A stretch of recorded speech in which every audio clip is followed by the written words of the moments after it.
simply because you're a woman and you think for yourself. So deal with it. Man, look, we I believe that the idea of being coachable is the most valuable thing because you don't have to know everything. And I think we put too much pressure on ourselves to try to figure everything out. And that's why we have to uh, have better conversations with people that are disciplined. You know what I'm saying? Because when you're talking to undisciplined people, you're going to have a lot more problems than Mm-hmm. solutions. You know what I'm saying? So, with that being said, good morning, happy New Year, happy after. What was it? It's in the afternoon on the East Coast. For Hmm. thank you all for joining in. We are live right now, and this is the Code Talk Q&A. Um, First day of the year. We want to get into 2024 on a good note. Today, I have on the live with me, Mr. Chancey Hayward and Miss Jessica Frazier. Um, she's off camera, but she's moving around and handling some business and dedicating some time. So we accommodated, you know, all types of creative people based on what they got going on. You know what I'm saying? Because I'm just glad that you guys was available, man. How you doing? Go ahead, Jess. I'm doing great, moving around, getting things done. Ain't Mm-hmm. got no hangover from New Year's, so we're moving. When the last time you had a hangover? I don't know. I don't think I've had a hangover since I was like 25. Mm-hmm. It's been a while, right? What you got going on, Chancey? How you doing, man? All good, man. All good over here on the East Coast in VA. Yeah, Good afternoon, everybody. man. All good, man. Um, I'd appreciate it, you guys, if you want to introduce yourselves to the audience, and you know what I'm saying. So, before we get started, because you got these two questions that we're gonna go through today, and I think they're gonna be pretty heavy questions that you guys wanted to have a discussion about. So, Mr. Hayward, go ahead and talk to the audience, and let them know who you are. All right. Good afternoon, everyone. My name is Chancey Hayward. I am a 24-year Army vet. That's how me and Vic met. I am now retired after 24 years. I am now working for the DoD. Also, co-host of my own podcast, When Men Speak, handling issues just like this, everyday life that's from a man's perspective. So doing that, um, real estate investor. Um, my goodness, uh, counselor, marriage counselor. That's where my degree lies, psychology and counseling. So, hey, happy to be here, brother. Awesome, awesome, Jess. I'm Jessica Frazier. I'm a stay at home mom and wife, and I probably have every side hustle known to man. I did serve in the Navy. I did not serve for years enough to retire. So we're going to leave that one where it's at. And I'm happy to be here. I'm happy to be part of this conversation. Um, just, representing women with minds. Come on now, come on, Amen. somebody. I hear you. So, I wanted to go into this year being able to facilitate questions that I know people want answers to, right? Because I got my own philosophies about stuff, and I think that the best way to go about it is to compare what I think makes sense and see how it blends with people that live a similar life or have relatable work history, relatable lives in general. Because this is about mindsets. And the questions that we got today, I'm gonna go ahead and get to the first one and put it on the bottom of the screen. Boom. All right. What can we do as a community to affect future generations from repeating behaviors associated with a lack of sexual discipline? This kind of an evolved question because I know it started with what Chancey wanted to answer, but this is what the nature of this conversation is about because we all have had conversation in pre-production that say, hey, look, this is a major variable in how people, get along with each other, right? So when you were thinking about this question, Chance, what was on your mind, and how did it come to you? Well, it came to my mind when you had made the post and I commented on your post, and so I began to really think about this thing, man, because I had never really looked at it from the perspective in which you were presenting it, and all the things that you were using as examples or facts to support it, and I started really thinking about it, man. And I was like, man, he's right. Like everything kind of goes back to that. When I look back even over my own life, when I was a young cat, man, out there, doing my thing, I was like, wow, that's what it was. I was sexually undisciplined, which contributed to a lot of the bad decisions that I made, man. So going forward, though, I wanted to pose this question because I'm like, okay, those like the guy in the video that we watched in the thread that you posted, the young man that said he just didn't care. I'm accountable, but I just don't care. So my thing is, though, what can we do now? Like, okay, we got that there's folks out there that are undisciplined sexually and all that kind of stuff, but what can we do as a community to affect those future generations from perpetuating this narrative that's already there? So that's kind of where it came from, man. Just deep thought about this actual situation. Mm-hmm. And I presented that same question. I want to present Jessica with the opportunity to answer that same question from a woman's perspective, because she's got plenty of experience and she's in a role where she's, a disciplined woman and taking care of home and doing the right thing. So based on that question, how would you answer that, Jess? Well, it comes down to the fact that you have to be a person that's accountable. So for me, myself, what I do or what I can do and what I try to implement with my children, because I can't teach everybody, with my children, is being accountable for your actions. We don't just say, I'm sorry. We give solutions to how we can fix things in the future. And really just showing them how to be people.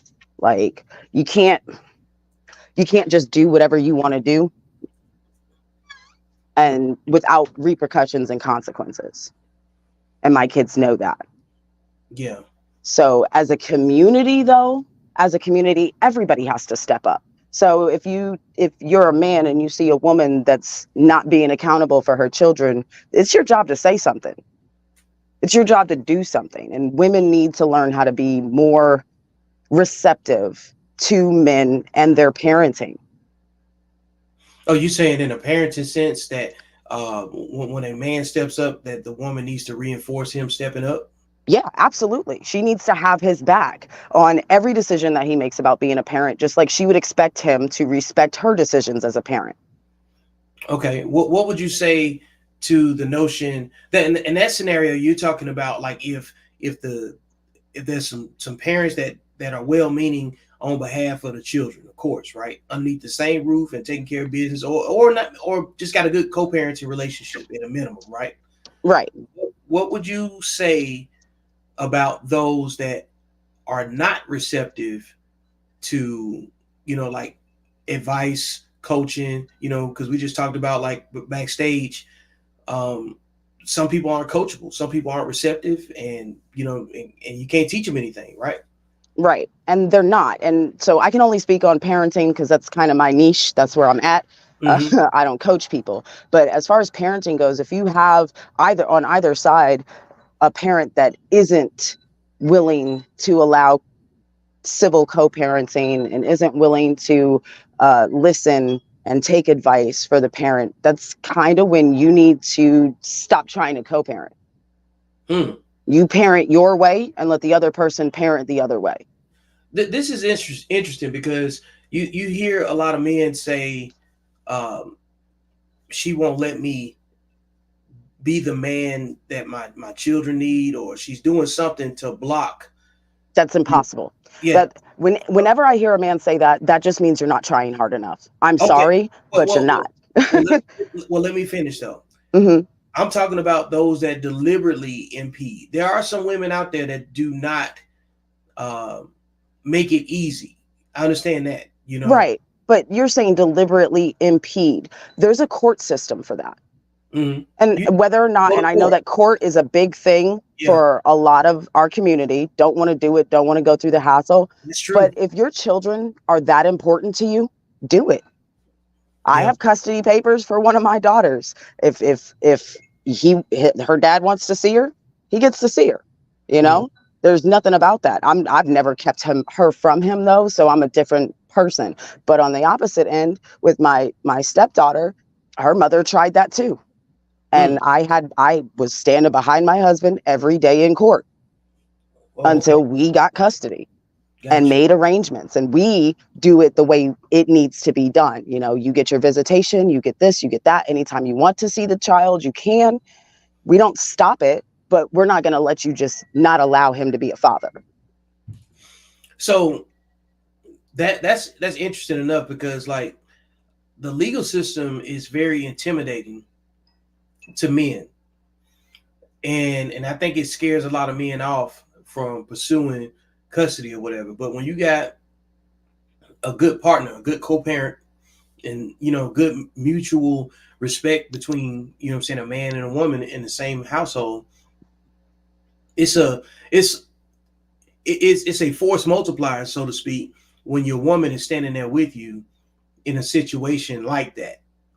So I like the way that you answered that because you got to go confront it. Bottom line, you got to get up and you got to go get in the mix and get dirty sometimes, right? Right. I mean, you can't say my kids are my everything and then, oh, I'm not allowed to blase Yeah, blah, you can't have it both ways. there is no such thing as not allowed. You are a parent. You are 50-50 with that child. That's it. Yeah, Like that you child can't is have it part both of you. ways. You can't say I'm not allowed and then not go fight. That is Right. true, man. So the I like the way you went with that because it's not as, I wouldn't say it's not as hard as it seems, but if you never do anything, all you do is sit back and complain. You're lacking the accountability that you need to have in a situation too. Right. You wouldn't know how easy it was because it's honestly really That's easy. true. There's not a court system on the face of this planet that if you are not a felon for really violent crimes and have very restraining orders against you, if you're not doing drugs, even if you don't have a whole lot of money, you're still a parent. They'll let you see your child. And anytime the mother or whoever doesn't allow you, then you go and call the court, Mm, yeah, hold them in contempt. So these men need to start making the women that are quote unquote keeping them from their kids pay for the fact that they're doing that. y'all hear that, fellas?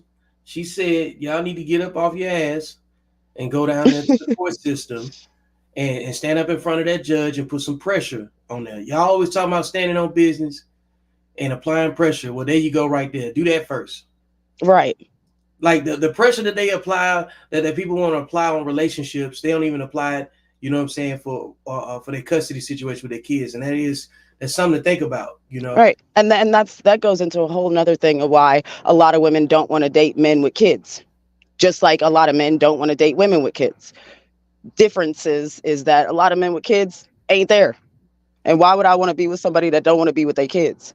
Man, look, say that because hey, that is a realistic variable, and and anybody can hear that and kind of make up whatever they want about it because we don't know the personalities of those people.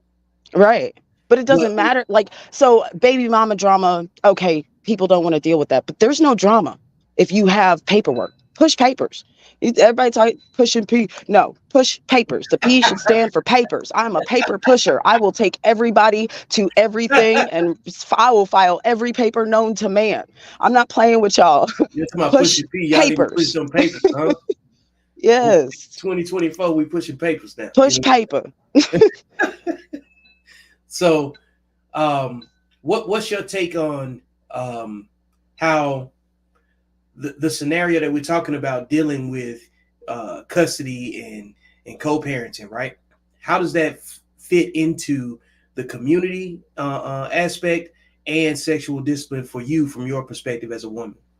Okay, so being a parent, doing the parent thing, you teach your children first.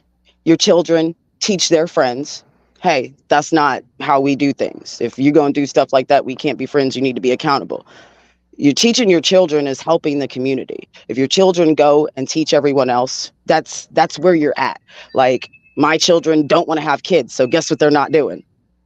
They're not They're engaging not with active. activities They're that make sense. 16, they're 15, 16 years old, and they sit in their rooms at home. Yeah, yeah. You know, they go out. I can trust that they're doing what they're supposed to do. My kids know if they decide that they want to be active, you ask me for birth control, we'll go get it. Mm-hmm. You're being responsible because you're not getting ready to be in my house until you're 30 with kids. You need the things that you need to have before you start having children. And so teaching that to my children, they're teaching it to their friends. Hey, if you're going to be around me, I don't do stuff like that. Yeah, So if you're going to do things like that, you can't be around me. yeah. Man, hey, Chance, what you got to add to that, man?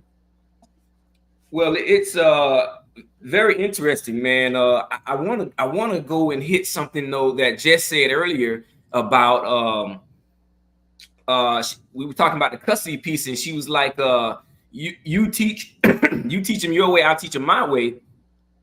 Well, sometimes that can be a big problem when you have, for instance, I got a family member like this now. So you're standing on business, you know what I mean, and you're disciplined, sexually disciplined, parent, and when it's so we're exchanging weeks now.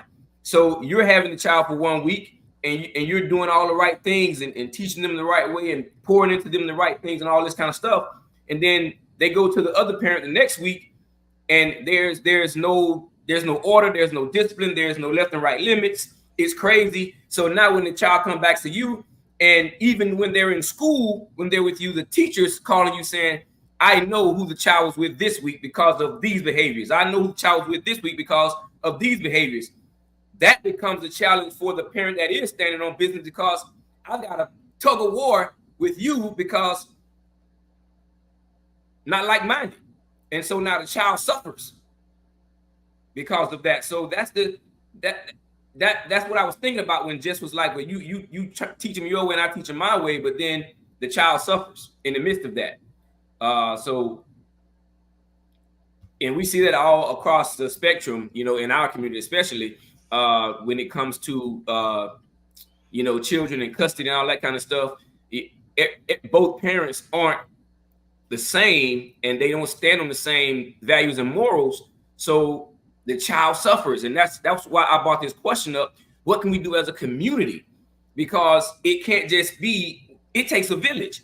It can't just be those two parents. You know what I mean? There's got to be some other interaction. So now, when a child goes to school, when they're living with the other parent, the teacher now knows, okay, I've got to reinforce some things this week because I know what they're being exposed to this week. So now I got to give them a little more grace this week because I know what they're being exposed to. So it truly takes a community, man, a village of folks to rally around these kids to really help them to build that solid foundation. I like I like the fact that Jess is talking about the work that she's doing, and based off of the question that was asked, which was based on you identifying a problem and seeing the need. And it's not that people aren't willing, they just don't know how to execute, don't know how to.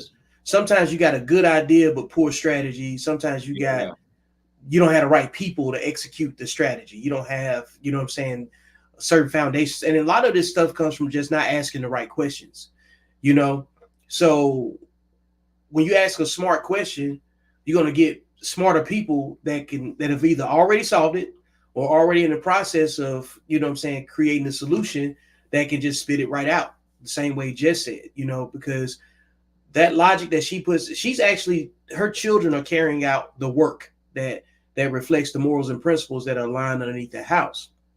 Because I always look at it like this, people talk about generational wealth, group economics, fixing the community. But if you don't fix what's underneath your roof first, then the community ain't gonna be safe. Then there is no village if nobody works on what's going on underneath their own roof. Because you can't say, like, if your home, if your roof is in the same community, is in the same village, and it's unstructured and undisciplined, then you're not producing healthy people for the community. and now you got an unsafe environment, and now you got a lack of trust. Now you go from looking at each other as neighbors to threats. So I like what Jess is doing based on everything that she's been able to speak from, because it's she simplified a lot of things, but it only sounds like that when you discipline. It only sounds like that when you get with somebody else that's like-minded. And I think a lot of people in relationships aren't like-minded. They don't want the same thing. If you got people that are only loyal to self, they are selfish and then you got somebody that's selfless, you're going to be on opposite ends of reality every time. The perspective is different. You know what I'm saying? Because there are times where you have to be selfish, right? But if your entire being is 80% selfish and only 20% selfless, then you're pretty much a transactional purpose. You're only going to do something that you can benefit from. But if you're not of service to the people you already have, like a responsibility for, then it's foolish to think somebody else is going to be part of the village that corrects your mistake, especially if you're uncoachable, especially if you don't respect people, and especially if you can't receive information and process it and think critically about it, And as a whole, I think the community lacks a lot of objectivity, meaning they can't think of a problem outside of themselves. They think everyone else is the problem. So I think that thinking for the other person and trying to find a way to be an able-bodied human that's not a burden to other people, because that's the worst thing you could be as an able-bodied human being, is be a burden to another able-bodied human being, is very key to identify that. So what just hats off to you on what you're teaching your kids, you know what I'm saying, in terms of where they should spend their time and who they should associate themselves with, because all of that is very vital to survival. And that's what they need to do, is they need to survive. Yep. Because this world is not set up for sensitive people anymore. Oh no. It looks like it is. It looks like it is, but it's not. It's really not. It is you really really have not. to have a set of tough skin to deal with everything that is happening right now. My kids cry. What are you crying for? What's that going to fix? Nothing. So don't do that. Crying ain't gonna help nobody. So how do you so on this topic, on this first question, how do you I guess what feedback do you get from your kids when you've given them some information that was useful? I just see it in their actions. Yeah. You see it in their actions. So when children are receptive to something, you see what happens. Like I have one of my kids that lives with their father. Okay. Mm-hmm. That's great. How she is with them is not how she is with me. And that's what I was saying about having you do things your way, I do things my way. If you can't co-parent together, mm-hmm. is that it doesn't matter their actions at this point. They're going to hear, and they do hear, everything that you say. And when they realize that everything that you said is what is actually happening, and that's what they need to listen to, because what the other person is saying isn't working, you'll see it in their adulthood. Now, you may have problems in school and stuff now, but when they become adults, the person they're going to listen to is the person that made the most sense. I like that. Yeah, that's very true. Because I did not listen to my mother when I was a child. Okay. you know, but I heard everything she said. And so I was able to then, once I became an adult and a parent myself, use the lessons that she taught me that she thought I didn't remember in parenting my children and cooking dinners and meals. And look, that's the stuff that, like, it's intangible. If you don't learn it, if you're not familiar with it, you don't even know, you don't have a reference point, which is what I was talking about earlier before we came on, is that most people are being educated through entertainment. They've been educated on how to be, on how to develop their personality based on what they are entertained by. Because, yeah, we always understand is it's different from people that get most of their information from books, studies, and pairing that with real world experience. And then you got people that just completely live their life based off of imagery. You know what I'm saying? Whether it come from social media, TV, or their environments. But when you have all of those things removed, who are you? And that is a major question, excuse me, for a lot of people that probably can't answer that right away. They have to go into some serious deep meditation to figure it out. And they probably end up in front of you sitting at across the desk from you, Chancey. Because if you're doing marriage counseling, there's a lot of people that lose their identities, trying to pursue a relationship with someone when they don't even understand themselves. Because that's what the nature of this stuff is, because I think the goal is you have to be good at something in order to be able to give, like your wisdom to somebody to help somebody else's life be better. And if you got kids and you can't do that, that says a lot. Mm-hmm.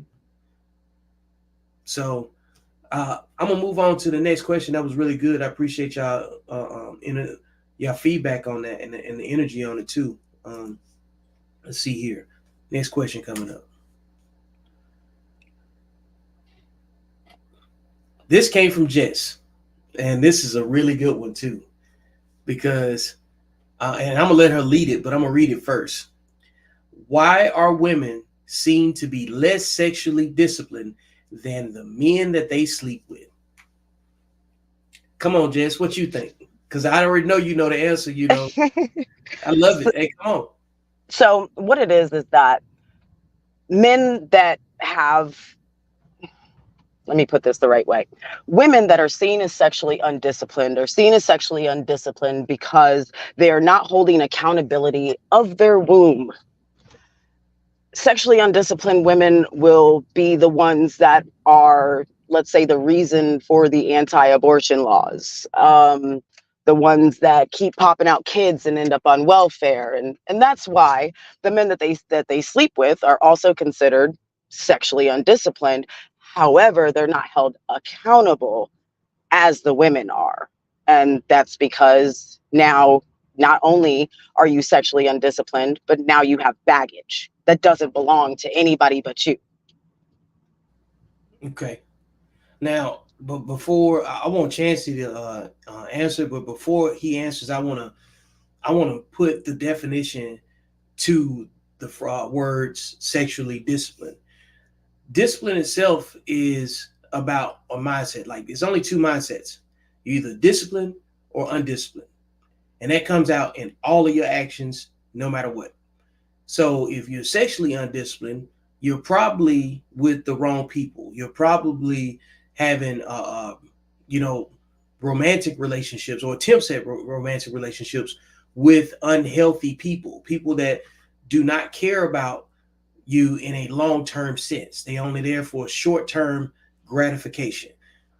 And it's not the act of it, it's the methodology, it's the execution. You know what I'm saying? Because the idea is one thing, but the structure of how you go about accomplishing that thing is what determines whether or not you're disciplined or not. So if you want to go out here and have a whole bunch of unprotected sex, you're going to make way different decisions in life than somebody that says, nah, I don't do that. Or if they do have casual sex, they probably protect themselves in a certain way. So discipline is about whether or not you care about protecting yourself or not. Chancey, what you got to say to what Jess was pointing out on that question? Man, she's spot on. And I'm glad she asked that question and raised that question, because we need you ask most women this question, they won't respond like Jess did. They won't. And matter of fact, they'll probably argue her that she's wrong. And when you first raised the question prior to even coming on, I had to think about it a little while, because I wanted to say that we are more sexually undisciplined than the women. But then when I started thinking about it, I'm like, no, that's not the case. So I agree with Jess wholeheartedly on this one. Wholeheartedly. That doesn't make us any more less accountable, but I see because and to the viewer, when we're talking about this, there's a negative narrative that every man is only loyal to his options. And I don't think that that's true, because just because you can doesn't mean you should. And there's a lot of men turn down a lot of advances from women all the time. You know what I'm saying? And because there's a lot of women that are just not healthy for that man's present situation. Men that are disciplined, that usually have something else going on, is not going to reciprocate every single advance from every single woman that expresses interest in him. Just not. That is a terrible narrative that every man will sleep with any woman, and that's not the case. Just like there's a bunch of women out here that won't sleep with every man. So generally speaking, most people are basing their perceptions of the opposite sex on the behaviors and the outcomes of undisciplined people and what they display. There are far more women that have kids with multiple men than there are men that have kids with multiple women.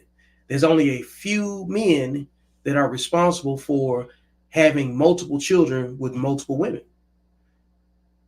That's just it. Because if you looked at the age bracket of 18 to 21 with women, right, they're getting a whole lot of attention from older men, the widest demographic of men possible, right? A woman that's in the age between 18 and 25 getting everybody on the spectrum. 40-year-olds hitting her up, 30s, whatever, and young men in the same age bracket as well. Meanwhile, that those men in that same age bracket don't have any type, they don't get that same type of action, without it being a transactional type of situation. You know what I'm saying? So by that alone, and then looking at the outcomes and the fact that we have entertainment that pivots off of people not even knowing paternity. We got paternity shows. Think about that. We how many times have you seen Maury Povich or Paternity Court and it's multiple DNA tests, and then the lady don't even know who the father is? You know what I'm saying? You are not the father is a phrase for a reason. You know what I'm saying? Like that says there's a high degree of misplaced responsibility. And in that situation, you can't blame men that do not have children for any of that. You have to take them out of the consideration off the bat. And like last I looked, I think it was like about 46% of men do not have children. And only 1% of men over age 50 have kids. So who's making them? So the way we need to look at this is that the people that don't move that way, that accept that is not healthy behavior, are generally going to be disciplined people. The people that's going to make excuses for it are generally going to fit into the undisciplined pile of people. You know what I'm saying? So we either can relate to it or we can't. We either have experience with it or we don't. And when you sit up and look at it, the only type of, like, based on the question, why are women seen to be less sexually disciplined than the men that they sleep with, is because they are only attracted to the men that have the same behavior. Like, I agree. Yeah, like think about it. You just said you wouldn't date a man or be interested in a man. There's a group of people, men and women, that wouldn't be interested in a whole they significant other having a bunch of kids scattered all over the place. Right. That's because that would make them undisciplined, not just sexually, but they'd also be undisciplined financially, undisciplined in life in general. I mean, you can't just go around making babies because they're expensive. It shows you decision making, right? Right. Your decision making is hayward. Decision making. Right. You have to be able to make solid decisions. If you're not making solid decisions, I can't be a part of your life. Man, look, most disciplined men know disciplined men and women, and most disciplined women know disciplined women and disciplined men. That's just it. When you got a certain level of responsibility, and pre-existing obligations, like you got kids and you're doing it in a healthy way, you are not around unhealthy activity all the time, and you're not doing anything to invite it into your life either. Would anybody disagree with that? Not at all. Nope, not at all. Chance, what you got to say, man?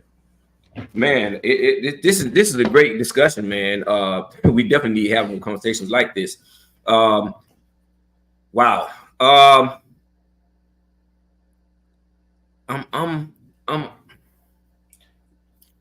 You still processing? yeah, man. I am. Because it's like really eye-opening, right? Because It is, bro. everybody doesn't move, and that's what I'm saying, man. Like I really dedicated a lot of time to trying to understand the fight, because this whole gender war thing that's been going on for like the last 3 years, you know, it was ongoing before Kevin Samuels was the, you know, like the major fork he represents a fork in the road. Like, you got to think about it though.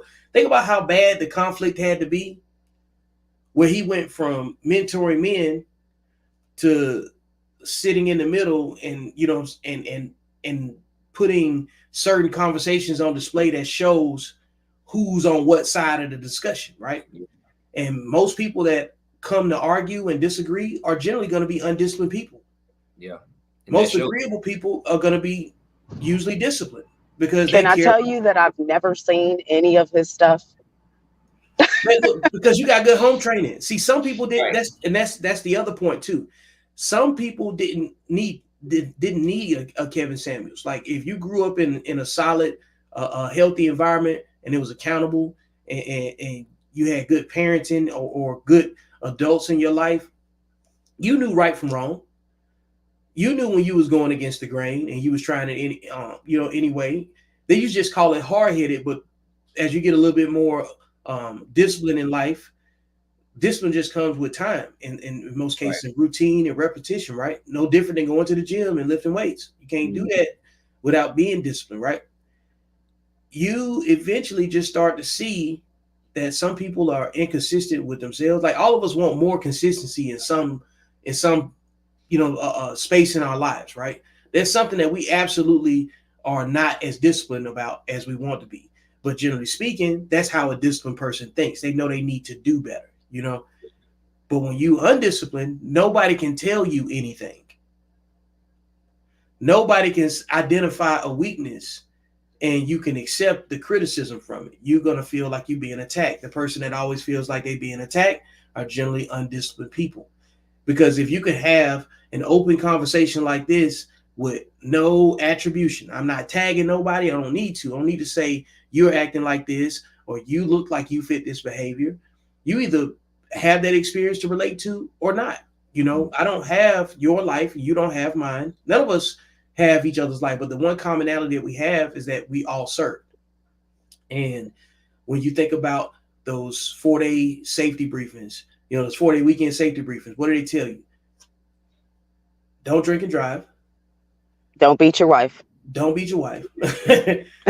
And if you're going to have sex, put a raincoat on. That's right. You know what I'm saying? Like, there is no civilization that we respect or that's a functioning society that you can name that doesn't have sexual discipline as part of its culture, its doctrine. You know what I'm saying? Entertainment, every pivot point in the what gets modeled to us on either social media or TV or streaming services or whatever you got going on, it doesn't catch our attention until it develops a relationship that's shared between whoever's, you know, part of the script, right? The same reason, like I said before, you watch a hospital show, the nurses are competing with each other to be with the doctor. You know, the dynamics of any movie and any turning point of who's making children with who. So do you think that it's a lack of structure in what I'm saying is, do you think it's a lack of structure or is it a lack of organization and exposure? Because what I've noticed in a lot of women that I don't deal with anymore is that when you try to have these conversations with, hey, you know, I know you're doing better than you were doing last week. but you're not doing what you need to be doing still. Mm-hmm. And it's like you said, it's an argument, it's a conversation. It's a conversation for me, it's an argument for them about how, that they're doing everything they can. But are you? So I don't know. I have a hard time with the difference between it being a structure issue, like you're unstructured, which is what makes you undisciplined, or your exposure to unstructured things, say via social media, the TV, and the things that you watch and the stuff you hear and the drama you involve yourself in. Like, I, which one I, would you consider that? which one I would consider? I would say it's again, this is about two different mindsets, right? So anything that you attracted to is something that you're thinking about. Because if you're not thinking about it, you wouldn't be involved in certain things. You know what I mean? So some things are a lack of impulse control. And now you're getting engaged in stuff that don't have your best interest, right? So I think what people conflate sometimes is that you could be a responsible person, right? Like you could put it like this: you got a disciplined person and an undisciplined person side by side. They both are responsible for taking care of their foundational needs. So like they both go to work, pay all of their bills, right? Because that's what everybody says they can do. I can pay my own bills, right? So let's get that out the way. What do you do in your off time? Then that determines what's in that person's mind. Because when you got your off time, you're going to go do what you feel is important. You're going to go operate on what you think you need to be doing. And some people, that's nothing at all. And then some people, they actually do self-improvement things. Some people go to the gym. Some people travel. People pick and choose what they do, right? But how they carry out doing their things it varies, Like, for instance, everybody wants to go to Dubai, right? But the mindset of that person is going to determine whether or not you end up getting locked up because you can't control yourself. How many times did we see last year that somebody went to Dubai and got into a verbal confrontation and then get locked up? So individually, you got to have some kind of self-control, and self-control implies that you got to have some discipline, right? To some degree. You can't be structured and undisciplined. Like it just doesn't match up. You can't have it both ways, just like you were talking about earlier with the court situation, right? You can't say, you'll do anything for your kids and then not even go to court and fight for them, right? Right. So everything starts with self before you can blame anything outside of that. Just like you're working on everything underneath your roof, you're not waiting on anybody outside of your home to come tell you what to do for your kids, right? Absolutely not. So the conversations you're having with these women that treat it as an attack, they still aren't doing the work that it takes for them to receive your perspective of things. So that means they're on a different mindset than you completely. Yeah, it's the reason I don't have many friends. Yeah. But it's okay for me. And, Yep. and then that goes into the whole women don't like each other. So how can they respect each other or men? Like that conversation that you had on your wall the other day. But like with all of that, it's just the lack of accountability is ridiculous. And I'm seeing it a lot with both men and women that are younger now.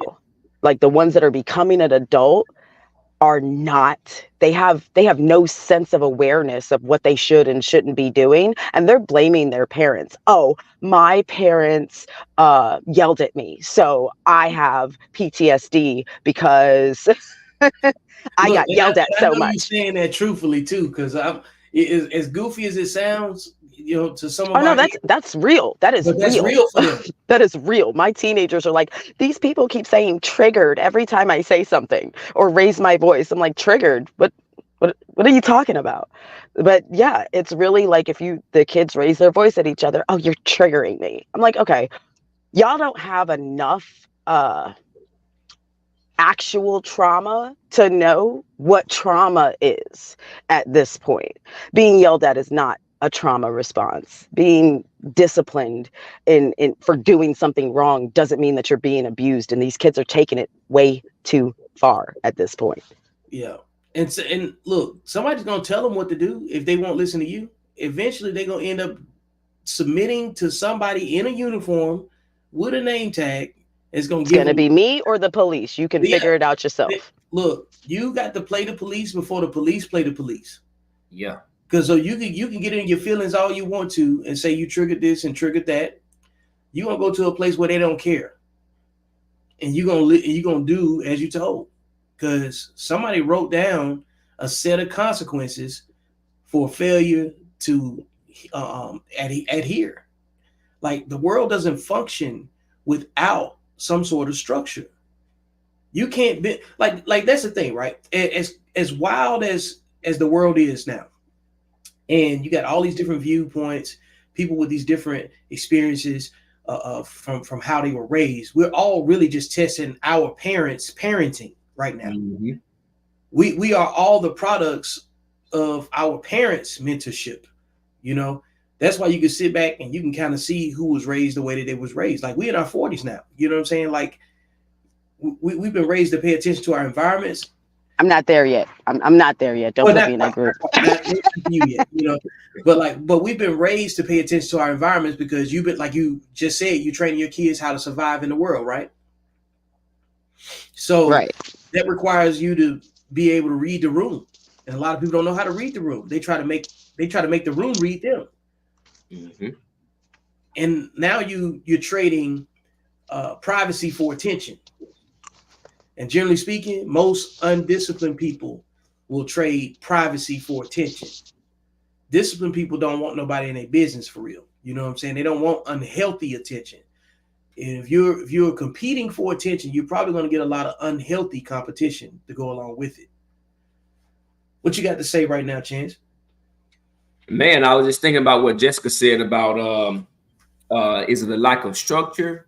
Mm-hmm. What was the other term you used, Jess, on that? Or exposure. Exposure.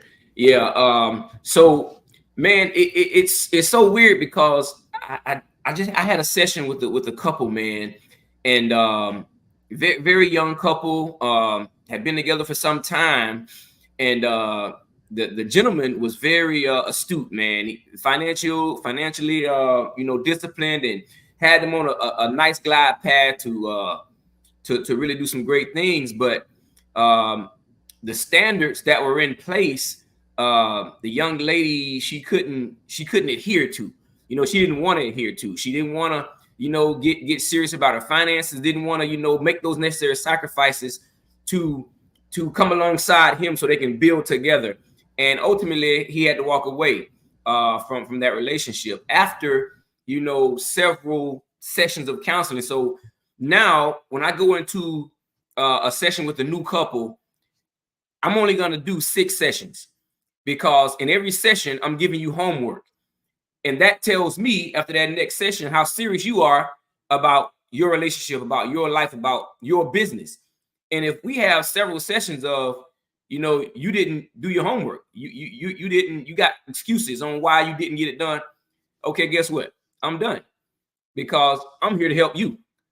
So goes back to Jesse's point about, is it a lack of structure, a lack of accountability, a lack of, it goes back to the individual, like what you said, self-control, discipline.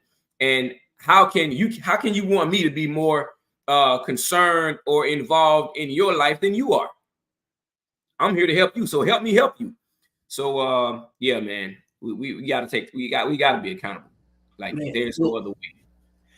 And the thing is too, man, it's like people not asking the right questions, or maybe they're not right around people that's asking the right questions. I believe most people want what they believe that they deserve. The path to get there, that's something else, because you have to sort, like, all of us can see what we want to become when you have purpose, right? And in order for you to get to your purpose, you got to get in a place where you can dictate what's going on around you. You're responsible for what comes in, what you connect to, and what goes on in your world, right? You can't be motivated to go do this one task that requires you to be good with children, right? And then on the other end, you're not good with your own children. You see what I'm saying? Like A you have lot of people are like that. a A lot of lot of people like people are that. like that. You know what I'm saying? And that's the one thing that you have to get right if you have them, because you're already organically responsible for them, and nobody's going to come in and fix that for you. And the most people that's in our age demographic have that as a concern, have that as a red flag that they look for, right? Going back to what Jess said on question number one, when she said, well, with some of the feedback when she was talking about, like, if the guy's not fighting for his own kids, why would I expect that, you know what I'm saying, in my relationship with him? What else is he neglecting? You know, or what else is she neglecting? Because that's another variable. Because like a lot of women that have kids that say men don't commit to them, and they date a guy to be in and out, and next thing you know, they got a lot of dating history that didn't work, but they don't even look at the discipline of their children as a factor in that. Because what people fail to realize is that there are deadbeat mothers. There are. It's a Talk about real it. thing, and You got to talk about people it. ignore it all the Talk about time. it. Yeah. There are deadbeat mothers. There are mothers that will leave their children with their fathers, not see them, not pay child support, get mad when daddy don't give them money. Like, for what? Yeah. He doesn't need to pay you because you had a child. You don't have the child, and you're not doing anything for the child. Even women that have the custody of their children, there are deadbeat mothers. You're going to the club and leaving your kids at home at night, whether it's with a sitter or not. Why are you going to the club? You have responsibilities. You have things to pay for. They need food. They need attention. They need love. They need learning. They don't need you twerking at 2 a.m. every Friday night. Me time is not the club. Me time is quiet time to figure out what you're going to do for the rest of the week. Yeah. Look, and that's what it sounds like when you're disciplined. Right. You see what I'm saying? Like I'm telling you, bro, every time when you sit back and you think about who you can relate to, who is like-minded, right? That you can trust. Like, if Chancey had to pick up the phone and call somebody and say, hey, man, I need to drop this on you. I need your opinion. I need your thoughts on this, right? You're not going to give it to an unstructured and undisciplined person. Nope. Same with Jess. Like, she's having conversations, like she said before, with people that treat what she's saying as an attack, and they treat it as judgment. You know what I'm saying?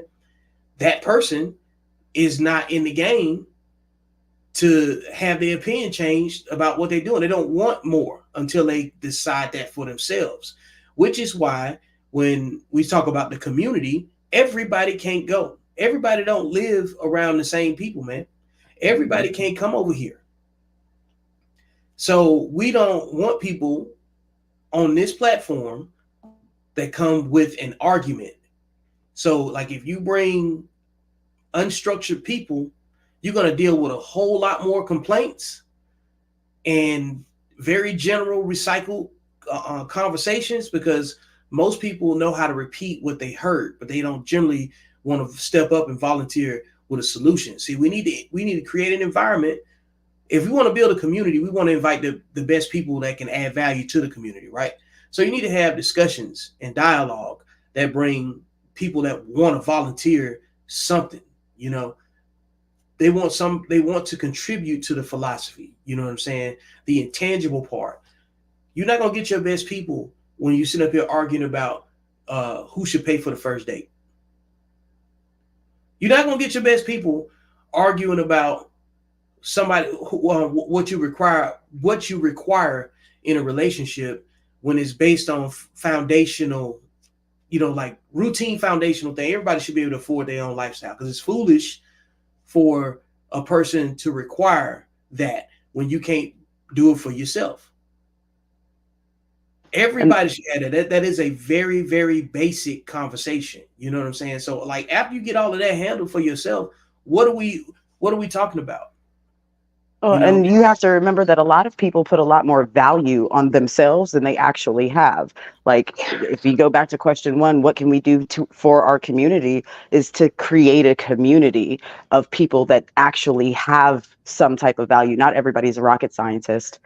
No, Not everybody's a master carpenter, it's true. but somebody is.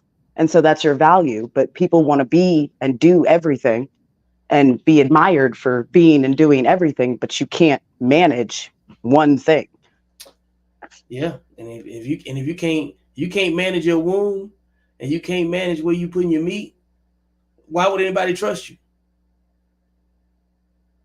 Why would anybody trust you if you don't have any type of sexual integrity? Do you think like when we talk about community, right? And I love that you brought that up, and it's just spidering out because when we think about all the components in a community, right?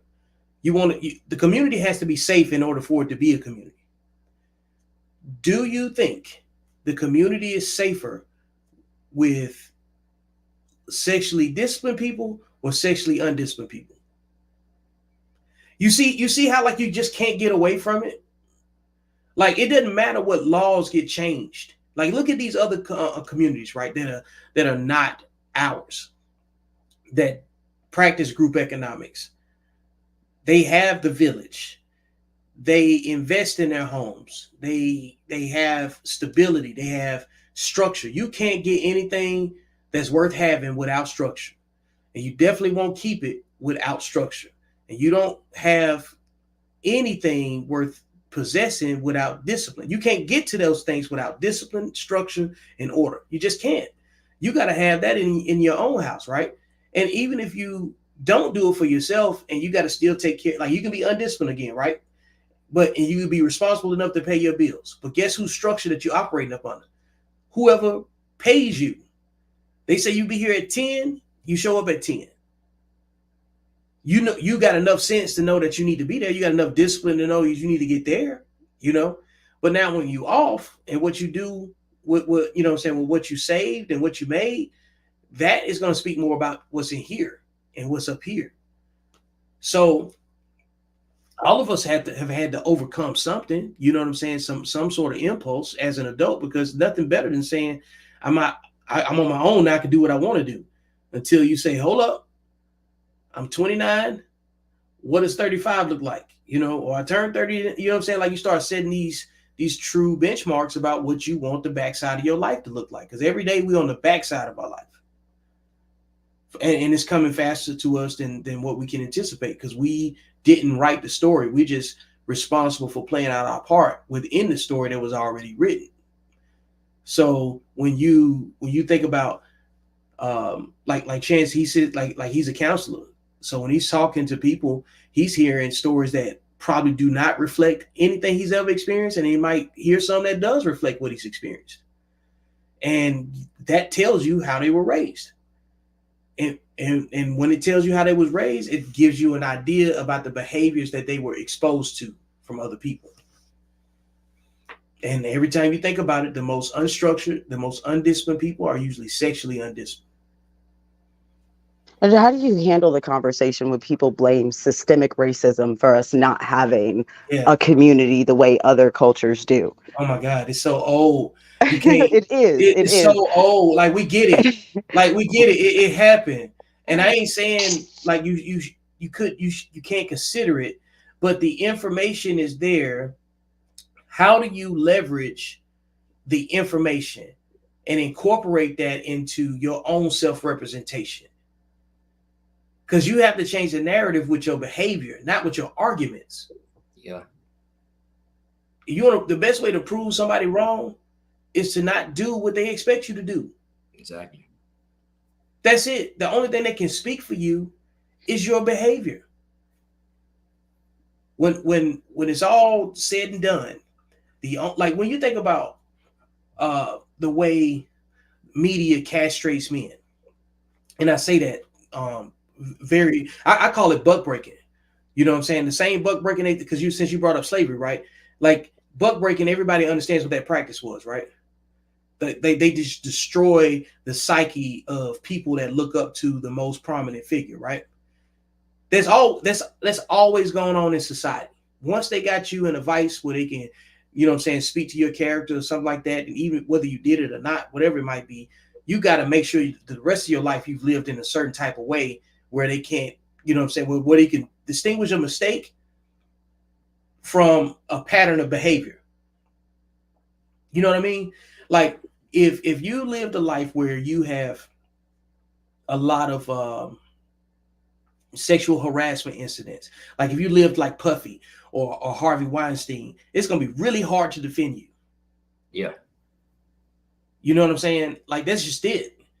But like you got some people that probably made a mistake and got with the wrong person, and you're like, oh, okay, I can see how that probably went. You know what I'm saying? Because everybody got to have just one chance at redemption in some kind of way. You know what I'm saying? So it's imperative that you live your life right by other people.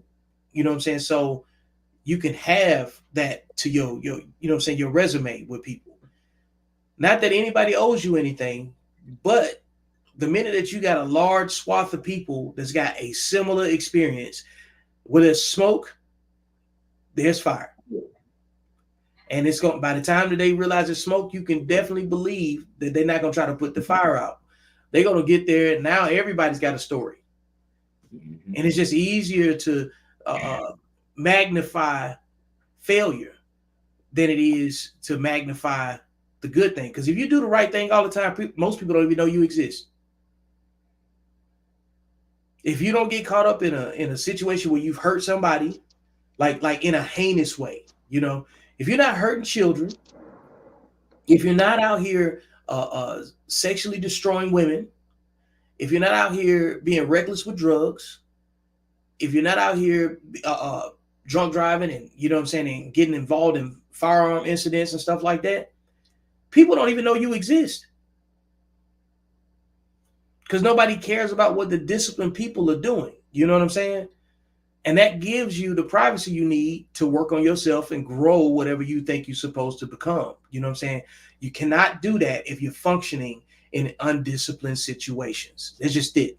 And some people hear what I'm saying and thinking like, oh man, you know, people think that they perfect and they judging other people. Like, no, I'm judging behavior. I don't know y'all. You don't know me. But we all know somebody that fit the behavior that we're talking about.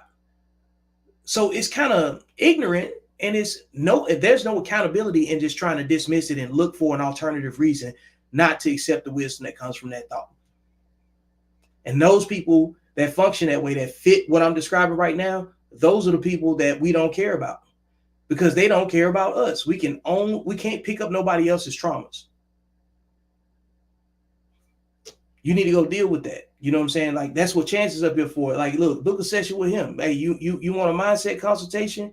Book one with me. Look in the caption, and you can get a 60-minute consult with me, because this doesn't have anything to do with money. This has way more to do with how you perceive yourself and where you're located at in life, whether it be geographically or allegorically speaking. You know what I'm saying? Wherever you are on your path. And that's focused on what your morals and principles are rooted in. That's just really what it is. Like that's what we need to go into 2024 about, is bringing more solutions and problems. And you need to leave all them complaints back there. All them complaints. Like we've heard them all. Let the people that complain keep complaining. Don't go try to solve their problems. They got to figure that out for themselves. Once they figure out what they want to be, they will stop complaining.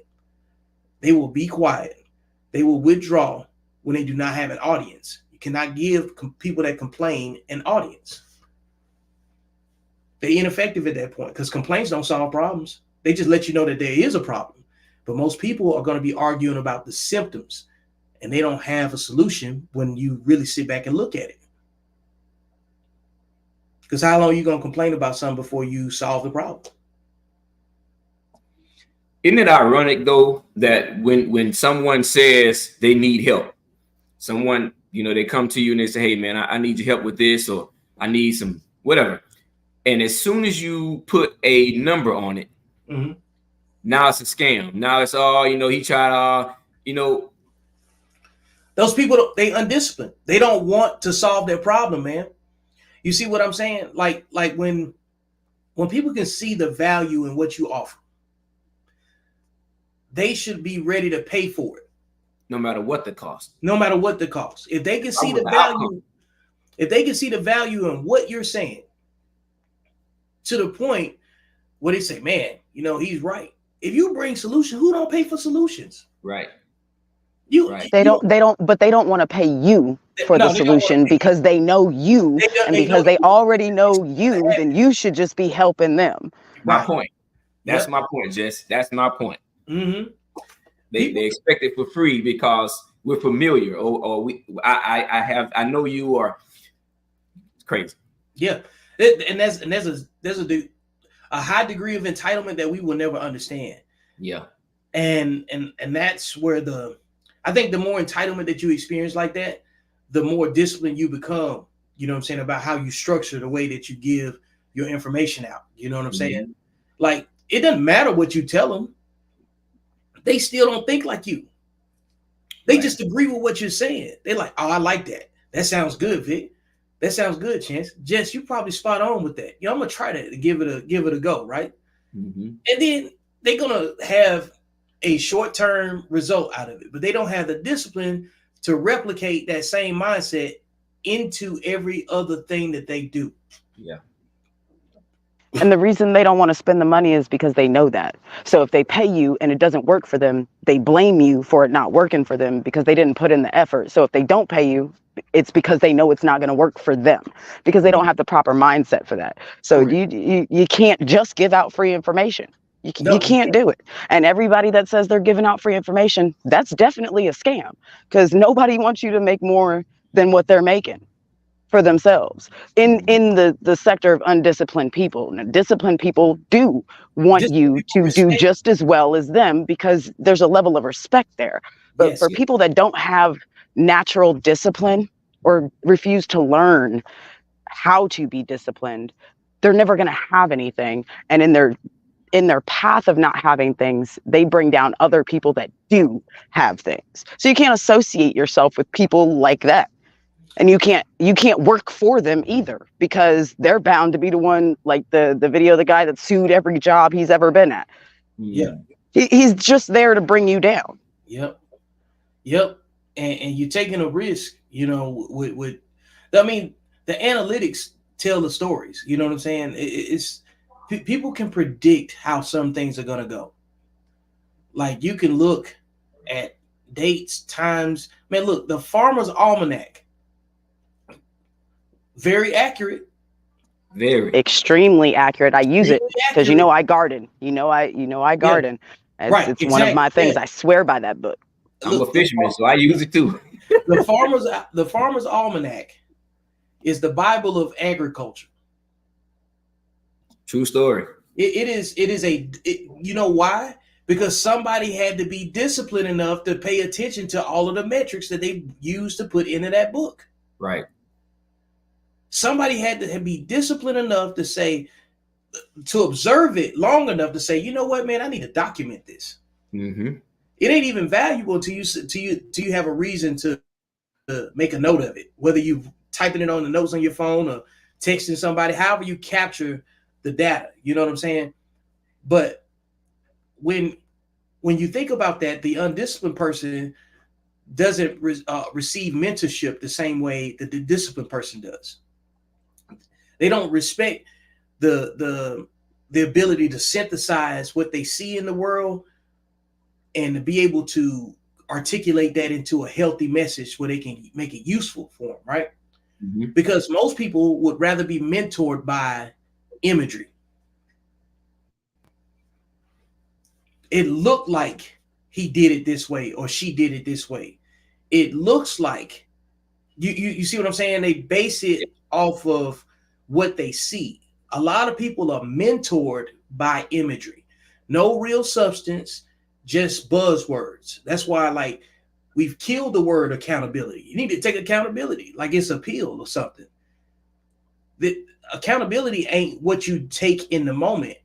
It's about living a disciplined life. Yeah. And when you make a mistake, the path to recovery is different for a disciplined person versus an undisciplined person. If we both, like, let's just say if I was 400 pounds overweight, and Chance, you are the size that you are, and we both saying we need to get in the gym. Both of us agree that we both need to get in the gym. And let's say we do it for 6 months. Mm-hmm. You fall off and I fall off at the same time. If you fall off for 6 months and I'm 400 pounds overweight and I fall off for 6 months, whenever I decide to get back on the horse and you get back on the horse, your path may not be as obstructed as mine if I'm 400 pounds heavier than you, right? Exactly. So a lot of people are looking at what they see and saying, I could do the same thing. And just because you could do it doesn't mean you're going to get the same result. Nope. Because it's about what's up here. It is about who you can connect with and can you receive mentorship. So if you're disciplined enough, somebody's going to see that and say, hey, make this adjustment, make that adjustment, and you're going to be like, you know what? Thanks. I appreciate that. That means you've been paying attention to me enough to say, you just need to make a tweak here or a tweak there. The undisciplined person, the minute that you try to offer them something, what? It's an attack now. Yeah. Who are you to tell me? Who are you to tell me? Yeah. You need to mind your business. You don't speak for me. You don't speak for all men. You don't speak for all women. You don't. Hey, look, I just want to see you win. That's it. But that's cool. So I don't have to talk to those people at all. And even if they disagree, guess what I do? Ignore them. I don't acknowledge their existence. You got to stop acknowledging people that are not like-minded. They can take all of their rebuttals and disagreements, and they can go have the conversation with other people that are more invested in complaints than solutions. Mm-hmm. And I think that that's the line of separation that always has to be drawn, because I don't want to do anything by myself. But if I got to do it, if I need people, do I want to choose disciplined people or undisciplined people? If I need help with something, if you need help, you're gonna call the most undisciplined person you know, or the most unstructured person? Or are you gonna call the disciplined person? Are you gonna call the person that solves the problem? You wouldn't hire an undisciplined lawyer to represent you in court. What kind of sense does that make? You wouldn't want an undisciplined doctor, you know what I'm saying, being responsible for your health. You don't want an undisciplined pilot flying your plane. Come on, man. Right. So here's one for you, V. Okay, what's up, man? What was your point of debarkation in life when you went from undisciplined to disciplined? What did that process look like for you? I think for me, the most part was when I got out of the Army and I went contracting.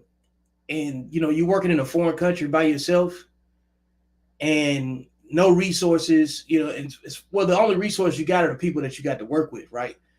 But when you're traveling in between countries, different cultures, safety is paramount, because there's some places in the world where you can get detained and extorted just for being an American. You know what I'm saying? Because I've definitely had to bribe my way in and out of Afghanistan a couple of times. You know what I'm saying? So that situation in itself is just the nature of the environment. Mm-hmm. It's going to exist whether you like it or not. Whether you accept it or not, it still exists. So how do you make it easier to deal with, right? Do you think it's easier to deal with if you keep cool? Or do you think it's easier to deal with if you act like, you know what I'm saying, you feel? Mm-hmm. If you act like you feel in the wrong part of the world, they will hide you. So if you work overseas in some hostile combat environments, austere locations, and you got to operate around people that speak a completely different language and you don't know if they plotting against you or not, the last thing you need to do is make a scene that gives you unhealthy attention. And eventually, once you understand the threat in your environment, like if you believe your life is on the line, you function differently. No doubt. That's it. So, like like having been in the Army and then going to combat and leading men and training and like it's a few vets that's over. Shout out to my man Mike Bennett that's over in the comments too. Like there's some guys that know me for like the last 20 years and they know I've been the same way, as I speak now. So it just reflects everywhere else. You know what I'm saying? When you want to accomplish something that's worth doing, and that's worthwhile, you can't do it, and nobody's going to believe you until you demonstrate the discipline to accomplish it and do it. That's just it. I had a goal and a purpose on whatever I set out to do, and I did it. And it's got to come from within you. That's where it really boils down. I think my decision making was, like around that. Then I've had multiple phases in my life where I had to become more disciplined, where I respected, where I was. And even though if I was still doing the right thing, if I could be doing better, I would seek that out because I knew that everything I wanted to accomplish required me to lock in on that particular thing and tune out whatever I had to tune out to accomplish whatever I need to accomplish. So I think that's the natural progression when you actually have a purpose to do something, when you're committed to doing something. So like a lot of people do not receive that information the same way. They know it. Everybody knows that you can do whatever you put your mind to, right? But how do you unpack that in the way that you move every day? And until you have a threat to your personal safety, you don't know how to respect your own gifts sometimes. And what you're saying is key, man. And the reason why I asked you this question, it goes back to the question that Jessica asked earlier about, does it come down to a lack of structure or exposure? Mm-hmm. And so here, what you just defined is that basically what you just said was because of the exposure that you had after you got out of the military, even while you're in the military is where you got your structure. Yep. They helped solidify that for you. But when you got out and got into that contract lifestyle and started to be exposed to a whole different side of things, your perspective changed in a lot of ways because it had to. Survival of the fittest. And hey, if I don't adjust in this situation, it could mean it could cost me my life. And so when we look into our communities now, a lot of the folks in our communities, they've only been exposed one-dimensionally. They hadn't been exposed to a whole lot of things that a lot of vets and military folks have had the opportunity to be exposed to. That changes things. That changes your perspective or leaves you in the bubble or leaves you in the box to where you only see things one way. And so I think it benefits us in being exposed to a lot of things that we've been exposed to. And it allows for us to see things in a totally different way, man. See life in a totally different way that drives us to be more disciplined because of the amount of responsibility, the amount of exposure that we've had that they haven't. Yep. And look, let me go back and make sure I touch on the question again too to wrap that part up, right? Why are women seem to be less sexually disciplined than the men they sleep with, right? The exposure, to whatever you've been exposed to, like, is another angle to that, right? Yeah. And when you go to certain countries, you can't even look at some of the women in other countries. No, sir. Are you crazy? Like, no. Like you are inviting, because other people are watching you to see if you're going to violate whatever their customs and courtesies are. Somebody's watching you. Yeah. Somebody got a phone. Look, somebody got a camera. There's cameras everywhere. Like, and we come from the era where we remember life without cameras everywhere. Right. Life without phones. And now there's a phone everywhere. There's a camera everywhere. And people are all in possession of the same, type of tool. So you can do something in front of 100 people, and 100 people got documentation of it. Yeah.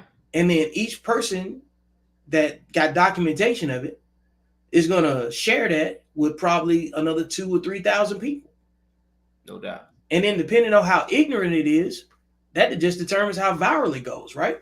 Millions. And there's no expectation of privacy anymore. Exactly. And that's why I say disciplined people value privacy more than undisciplined people. Yeah. That's just it, man. Like when it comes down to it, most unhealthy, anything with the word or with the prefix "un" is usually associated with poor behavior. Yeah, true. And even now you're talking about the foreign countries that we've been exposed to as well. Now look at this. In America, we have created a dynamic where we make it so easy for folks to be undisciplined, because you go to any any Arab country and you violate one of their laws. I don't care where you're from, I don't care who you are. Guess what? It's getting enforced. But here in the US, what do? We change our laws to what? More free? Yeah, we change our laws to be amenable to everybody. If you want to do this, okay, great. We'll create a law for you to do that. Oh, you want to do this? Okay, great. So what that does holistically is you create an atmosphere of undisciplined people. Yes. Because if you're going to tell me everything is acceptable, then what's the point of having discipline? That's got to come from in here. And that's why it's so important to do what Jess is doing in her family. It begins at home. It has to. Because in the world, everything is acceptable. So we've got to do it for it. That's why I said in the thread when we were talking the other day, nobody's going to come and save us, man. Nobody's going to create laws and policies to create disciplined people. No, we've got to do that internally for ourselves, raising our children right and teaching that stuff at home. Because once they go out there, think like, man, my parents didn't allow me to do none of this stuff. Like, now you tell them I can do all this. So if they don't have that internal compass, that internal left and right limit to say, nah, we don't do that. Like what Jess is saying, when their kids get exposed to those other kids, they say, nah, if you're going to do that, then we can hang around each other because we don't get down like that here. Right. That's why your mom used to tell you, your little friends ain't your friends. Exactly. And on the parenting portion of it, I don't keep my kids from doing anything they want to do. I let them know you're going to learn if that's a good decision or a bad decision. And then we'll deal with the consequences together. But you need to understand you're allowed to make your own decisions. My teenagers, of course, I'm not talking about my toddlers. Yeah. But they have a certain level. They have a certain level of, F around and find out too. Yeah. Right. I tell my son to get down off the chair. He don't get down and he fall and bust his lip. Okay, now what happened? Right. Hey, look, a lot of people that do not have like the travel experience of operating in a foreign country, or for whether it be for work or leisure or whatever, those people that live in that one dimension box, they eventually, if they don't get out of that box, or they're going to test the boundaries of that box, so to speak, because once you master your environment, you operate with a different sense of a different situational awareness, right? Right. And either your situational awareness is right or wrong, but you don't find out until you have to adjust to different restrictions. And most people don't find that out until they get locked up. Right. Until they have been removed and their behavior has volunteered their removal. All you're doing is throwing and say, come and get me.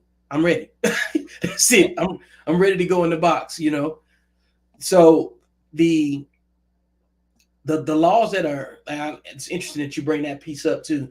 The laws that are built in this country are not boundaries for you to stay in bounds. They are consequences, pretty much. They are boundaries for exploitation. Because like once you lose your leverage is your freedom. You can't. The best ability is availability. If you ain't available, then somebody else is going to do something better with your time than you did. Mm-hmm. And that's why they give you time. That's why they lock you up. But then you have repeat offenders And I would say that they enjoy the structure that they Exactly. get from being in prison for a lack of structure in their own lives on a regular basis. Yeah, like even if they hate it, that's all. That's what they associate it with. You know what I'm saying? And most people in human nature, they gravitate towards their abusers because they think. And sometimes the streets is your abuser. Sometimes, you know what I'm saying, abusive relationships are your abusers. Manipulative people, if you keep inviting those people into your life or whatever. And generally speaking, most undisciplined people invite those dynamics into their life because of the behavior that they display. Because if you value attention more than privacy, you're going to attract a lot of superficial people in your space. Most superficial people are undisciplined in all of the areas in life that make life healthy. That's why, like, if you want to go to some place where people are working on themselves, you're going to go to Home Depot, Lowe's, the gym, the library. You know what I'm saying? True places where it allows you to be creative in some kind of way. Because you got to be creative to work on self. Yeah. Now you can have discipline to accomplish whatever it is you want to accomplish. But if you're in an undisciplined environment, then you're going to expect you're going to expect a different type of person to be around. You know what I'm saying? Can you have the discipline to thrive in those areas? Oh, absolutely. Because we've gone into no different than operating in a hazardous environment, right? Or combat environment. Is it a healthy environment to be in? No. But the thing that you got to maintain most, no matter where you are in the world, is your sanity.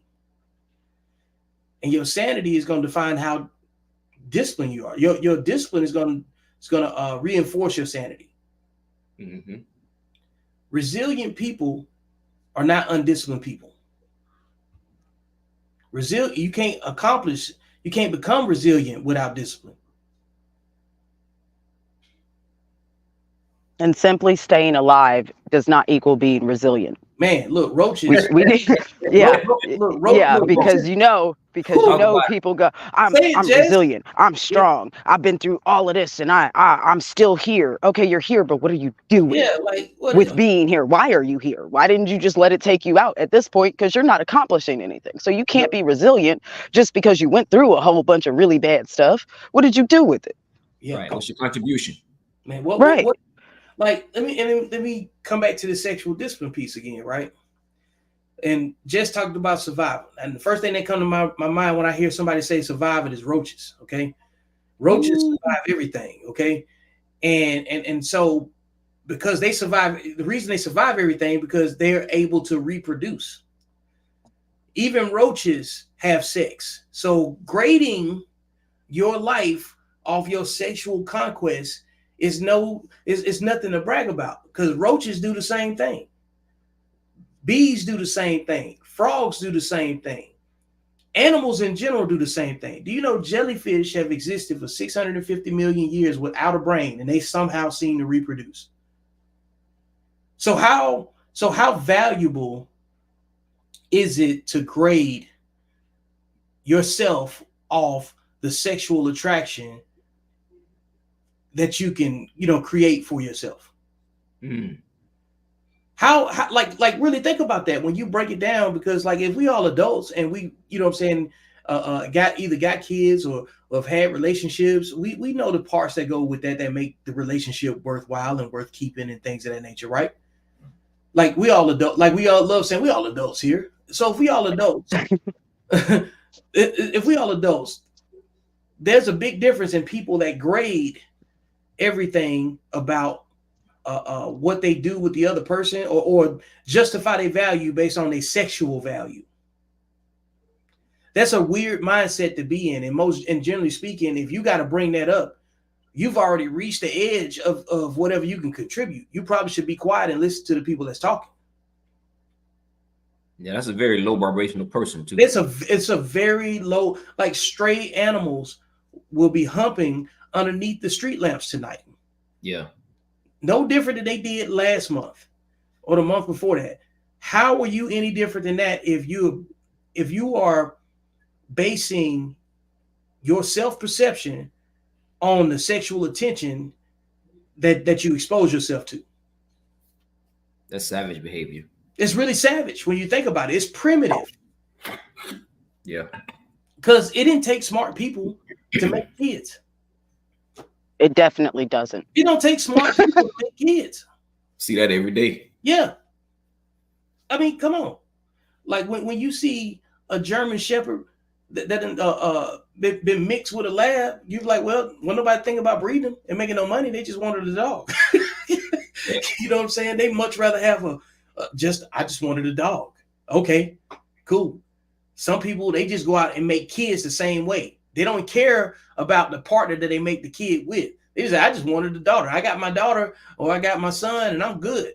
But And that goes into them just wanting somebody they think is going to love them for the rest of their lives. exactly. That's why I say that is a sign of mental illness. I don't care. Women that fawn over their children that way, Weird. and the whole mini me and my king and my prince for their sons. You were unloved, and you don't know how to be loved or love anybody properly, and you're going to pass that on to your kids. Yep. You got to go make some other stuff okay with your, you know what I'm saying, with how you were brought up, because that's a childhood thing. You know what I'm saying? Yeah. And I got plenty of friends that are counselors that are like you, Chance, that talk to people and you could tell where it's coming from. But it is a minefield of emotions to try to get them to understand why they are doing what they are doing. Mm-hmm. And I ain't no licensed therapist or nothing like that. I want that to be understood. I'm not saying that. But we have all been in the military and we have all led something or have a respect for leadership, led and been led, right? Been in charge and had to be subordinate to something. You know, we always have been subordinate to something. And once you start understanding the reasons why, you stop asking questions and you just start executing, right? Once you understand the bigger picture, when you start thinking about it, 3 levels above you and 2 levels below you, 2 levels to the left and 2 levels to the right, you know what I'm saying? You have a different perspective on things, right? But if you come in and you're always complaining, you probably got a very limited understanding of why you are where you are. And if you want to embrace the complaints, then don't receive no information. If you want to stop complaining and get a better idea of what's going on, ask better questions. Ask where you fit at in the grand scheme of your own plan. Because if you say at age 40 that I want to be an astronaut by the time that I'm 60, what are you about to do between 40 and 50? What are you about to do between 40 and 42, 43? You know what I'm saying? If you want to run a marathon and you ain't never walked 26 miles anywhere ever in your life. You got a backwards plan. Yeah, you're going to get in the car. Indeed. You're going to get in the car. You're not running. If you ain't never walked that far, you definitely not going to run that far. Mm-mm. So can we take this back to question 1 for a second? Yeah, good. Because you touched on a really good point. Back to what we can do for our community. Push therapy. I'm tired of everybody saying, I don't need to see no therapist. I'm stronger than that. I know what I'm doing. Yes, you do. Yes, you do. You need to go see a therapist. You need to go talk to somebody that has a license that can help you. I need our community to go to therapy. Everybody else do it. Why we can't? Go to therapy. Nobody says you need medication. You just need to talk sometimes. Yeah. And look, let me say this. I've been to therapy before, right? And because I've had enough self-reinforcement, like when I've been to therapy, the therapists have always said, I've had 2 therapists that were really good. And they have always said, you don't seem like you hurt. You just seem like you got a lot of questions. I said, yeah, I just need somebody to talk to sometimes. Like, you know what I'm saying? Mm-hmm. Am I crazy for the way I think about these problems? Like, I've vetted everything that I've talked about, you know what I'm saying? Like in my theories and the stuff, because like I'm a writer and I've been fully embracing and saying that because there's so much in my head that has to be delivered in a certain type of way. And if I don't go talk to somebody else about it, that it makes an honest attempt to try to relate to what I'm saying, then I'm going to be more introverted. I'm going to be less approachable in some ways. I'm going to be more scarce, more, you know what I'm saying? And when you get that little bit of confirmation, it does help. It does help. Yeah, people say believe in yourself, but you got to, part of believing in yourself is getting somebody else to believe you too. Yeah.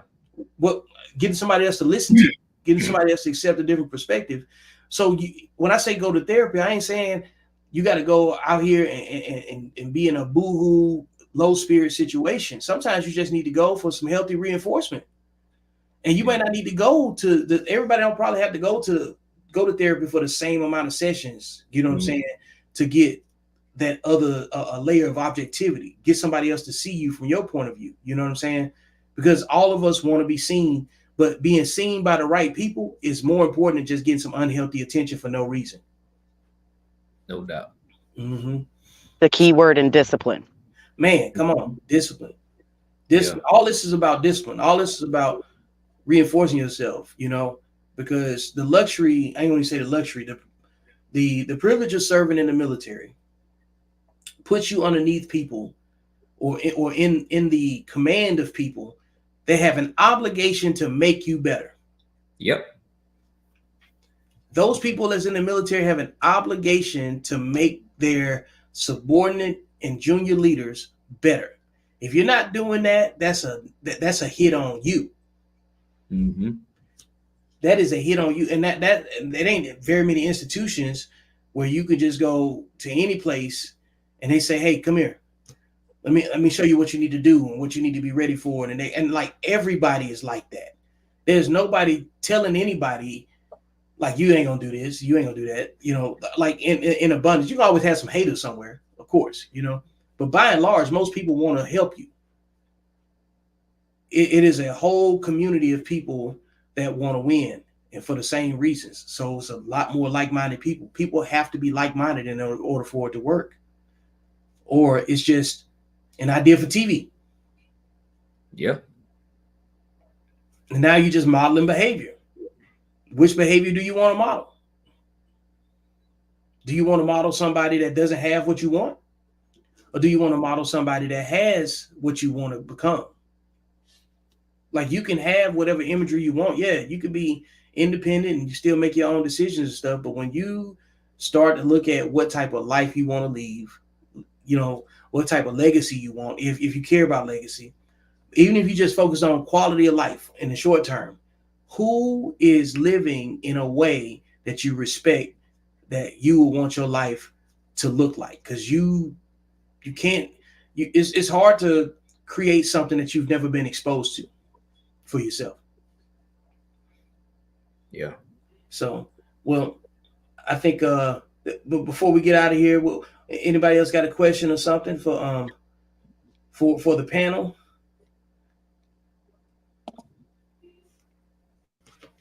Probably not. Probably so. What y'all got plans for? What's your big plan for the goal that you want to accomplish this year? I'm not going to even call it that a resolution, but because everybody got something they want to get knocked off and get off their plate. Yeah. For me, man, I want to finish my book, one, and I want to go back to school and get my actual licensure for the counseling. Those are my two things. Mm-hmm. Oh, good. What about you, Jess? What you got going on? Keeping pushing. Yeah. My goal for this year is to make sure that my household is covered and that I can take my husband on a vacation without him spending none of his money.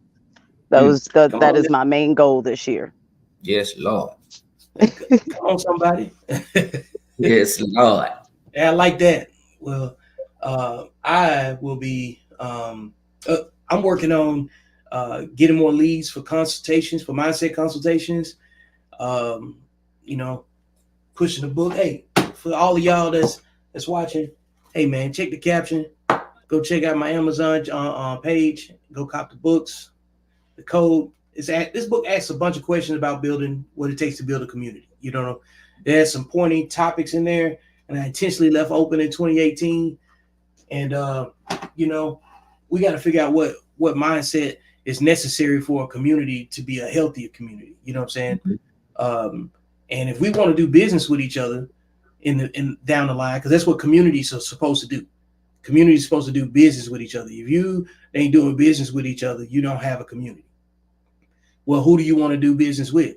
Trustworthy people or untrustworthy people? And so the more trustworthy your people are, probably the more disciplined they are. So that's why discipline is the theme. Disciplined people bring solutions to problems. Undisciplined people bring problems to solutions. So that's what this book was designed to do, is create enough conversation to where we're having a dialogue about what's healthy and what's not. And then we bring more problem solvers to the discussion. The third book that's going to come out this year is going to be real interesting, because it's going to be a way ahead after this right here, after the first two books. So go cop that. It's all of the links that are in the if you're watching on YouTube, all of the links are in the description. And hey man, this is Code Talk.